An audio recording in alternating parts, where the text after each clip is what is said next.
آخر جب وہ اس سے نا امید ہو گئے تو الگ ہو کر صلاح کرنے لگے۔ سب سے بڑے نے کہا، کیا تم نہیں جانتے کہ تمہارے والد نے تم سے اللہ کا عہد لیا ہے اور اس سے پہلے بھی تم یوسف کے بارے میں قصور کر چکے ہو؟ تو جب تک والد صاحب مجھے اجازت نہ دیں میں تو اس جگہ سے ہلنے کا نہیں، یا اللہ میرے لیے کوئی فیصلہ کرے، اور وہ سب سے بہتر فیصلہ کرنے والا ہے۔ تم سب والد صاحب کے پاس واپس جاؤ اور کہو کہ ابا، آپ کے صاحبزادے نے وہاں جا کر چوری کی، اور ہم نے تو اپنی دانست کے مطابق آپ سے اس کے لے آنے کا عہد کیا تھا، مگر ہم غیب کی باتوں کے جاننے اور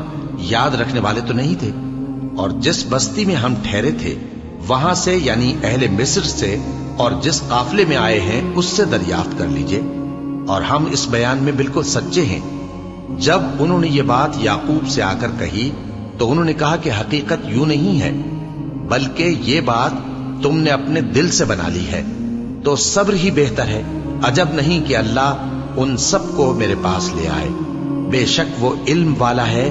حکمت والا ہے۔